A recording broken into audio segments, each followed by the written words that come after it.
उमर लेके वीडियो बना वीडियो बना अवैस घुमन सियालकोटी अवैस घुमन सियालकोटी नकवी तेरे फैसले। मेहरबानी जज़ाकल्लाह। टाइम बड़ा थोड़ा है और बड़े मुअज़्ज़ज़ उस्ताज़ा कराम इत्थे तशरीफ फरमा ने अपनी मेहनत वास्ते अपने हक वास्ते खलोते ने। दरअसल जेड़े मुआशरे दे विच उस्तादां दी कदर नहीं हुंदी वो मुआशरा हकीकी लफ्ज़ां दे विच बेमार मुआशरा हुंदा है। जिन्ना मुआशरियां दे विच उस्ताद दी कदर हुंदी है जिन्ना मुआशरियां दे विच उस्ताद दी कदर हुंदी है वो मुआशरे फिर खुद मिसाल बनते हैं। बड़ा अफसोस दे नाल कहना पै रहा कि साडे इस मुआशरे दे विच जिथे दूजियां अदारियां नूं दूजियां सारियां तंजीमां नूं या दूजियां अफसरां नूं बड़ी तरजीह दित्ती जांदी है उन्हां दे सारे मुतालबात उन्हां दे अख दे इशारे ते पूरे कर दित्ते जांदे ने। उस्ताद दे नाल एडी ना इंसाफी हुंदी है ते क्यों हुंदी है? क्योंकि उस्ताद एक मुअज़्ज़ज़ है, क्योंकि उस्ताद गैर इखलाकी काम नहीं करता, क्योंकि उस्ताद किसी नूं ज़्यादती नहीं करता।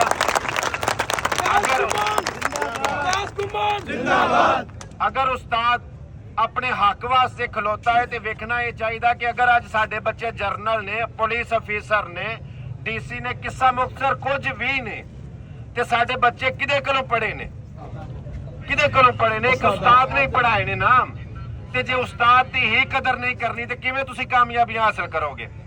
मैं मुख्तसर टाइम दे विच अपनी ये रिक्वेस्ट करांगा हाकिमे वक्त अगे कि अपनियां अखां नूं बंद ना करो। तुसीं अपनियां अखां खोल के वेखो कि ये अपने हक वास्ते की मंग रहे ने। कोई गैर कानूनी काम कर रहे ने?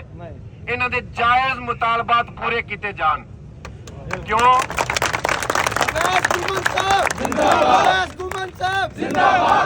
देखो उस्ताद एक ममार हुंदा है।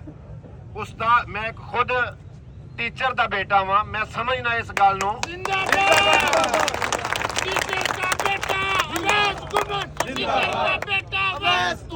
हमारे दिल की आवाज अवैस घुमन। मेहरबानी। मैं खुद एक टीचर दा बेटा वां, मैं ये गल कह रहा वां कि मैनू पता है कि टीचरां नूं इन्ने बजट नहीं मिलते, इन्नियां तनखावां नहीं हुंदियां कि टीचर मुरब्बे बना लैन। अपनियां तनखावां तो अपनियां पेंशनां चों टीचर कोठियां ते बंगले बना लैन। इन्हां दा अपना गुजारा हुंदा है मसां ते जे इन्हां दे उसे हक दे उत्ते ਜਿਹੜਾ ਇਹਨਾਂ ਦਾ ओरिजिनल हक ਉਹਦੇ ਤੇ ਵੀ ਤੁਸੀਂ ਡਾਕਾ ਮਾਰੋਗੇ ਇਸ ਤੋਂ ਵੱਡੀ ਤੇ ਹੋਰ ਨਾ ਇਨਸਾਫੀ ਕੋ ਨਹੀਂ ਹੋ ਸਕਦੀ। ਦੂਸਰੇ ਨੰਬਰ ਦੇ ਉੱਤੇ ਜਿਹੜੇ ਸਕੂਲਾਂ ਨੂੰ ਪ੍ਰਾਈਵੇਟ ਕਰਨ ਦਾ ਕਿਹਾ ਗਿਆ ਹੈ, ਮੈਂ ਇਹ ਗੱਲ ਕਹਾਂਗਾ ਕਿ ਹਰ ਬੰਦਾ ਅਫੋਰਡ ਨਹੀਂ ਕਰ ਸਕਦਾ।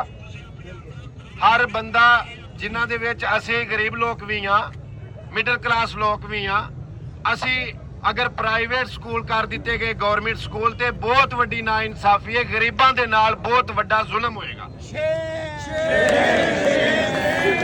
निचकारी को बंद करो, बंद करो। स्कूल की निचकारी को बंद करो, बंद करो। एक बार फिर मैं जिन्ने उस्ताद ने मेरियां टीचर मामा भैना मेरे वास्ते काबिले एहतराम ने, एक बड़ी तादाद औरतां दी टीचर हजरात टीचर औरतां दी खवातीन दी मौजूद है और टीचर हजरात एक एक टीचर तमाम जिन्ने मुलाजम जिन्ने टीचर ने इन्हां सारियां दे टीचरां दे मुलाजमां दे पैरां दी हाक समझो कि मेरे वास्ते अख दा सुरमा है, मेरे मत्थे दा ताज है। मेरे कोल हम नहीं मानते जुल्म के ये ज़ाब्ते, हम नहीं मानते। जीना होगा मरना होगा, करना होगा, करना होगा। जीना होगा मरना होगा, करना होगा, करना होगा। नकली मौसन भड़काते, असली मौसन सड़काते। नकली मौसन भड़काते, असली मौसन सड़काते। बिल्कुल यह जो नारा लगा मेरे भी दिल की यह आवाज सी और मेरी जुबान के लफज ने कि नकली मौसन जेडे ने भड़का मार रहे ने और असली मौसन जेडे ने सड़कों उत्ते जलील हो रहे ने। इहदे नालों वड्डी और शर्मिंदगी का मुकाम केड़ा है? बाकी एक बार फिर मैं तुहाडे सारियां दे नाल अजहारे यकजहती करना और मैं इन्हां सारियां नूं कहांगा कि अगर तुहाडे तक साडी आवाज़ पहुंच जाती है कि शर्म दे नाल तुहानूं ये सोचना चाहिए कि एडी ना इंसाफी एडा जुल्म नहीं करना चाहिए बाकी अल्लाह पाक दी ज़ात इंशाअल्लाह तुहानू अपने मिशन दे विच कामयाब करेगा। अल्लाह पाक दी ज़ात तुहानू मज़ीद कामयाबियां और कामरानियां अता फरमाए। देखो जिवें उस्ताद पुर अमन एहतजाज कर रहे ने, पुर अमन मुजाहरे कर रहे ने, कोई किसी का नुकसान नहीं कर रहे, कोई इमारत नहीं जला रहे, कोई टायर नहीं जला रहे, कोई यानी कि किसी की रेहड़ी नहीं सुट रहे, कोई ऐसा गैर कानूनी काम नहीं कर रहे। उसके बावजूद मुअज़्ज़ज़ उसातिज़ा नूं गिरफ्तार करना बहुत वड्डी शर्मिंदगी और कमजरफी।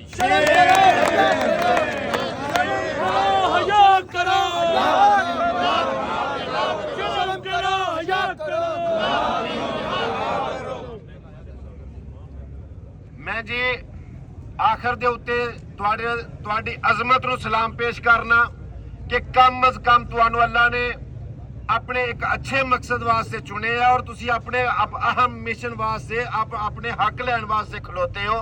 और मैं फिर एक बारी मैं हाथ जोड़ के रिक्वेस्ट भी करांगा जेड़े हक में वक्त ने उन्हां अगे कि तुसी समझो इस गल नूं कि असीं कादे वास्ते असीं को बदमाशी कर रहे हैं, असीं को गुंडागर्दी कर रहे हैं, पुर अमन एहतजाज कर रहे हैं और अपना हक लै रहे हैं कि जेड़े साडे उसातिज़ा इकराम तुसां गिरफ्तार कीते ने उन्हां नूं रिहा कीता जाए। साडा हक इत्थे रख, साडा हक इत्थे रख, साडा हक इत्थे रख, साडा हक इत्थे रख। मेरियां मावां भैणां तुहाडी सारियां दी अजमत नूं बड़ा सारा सलाम है।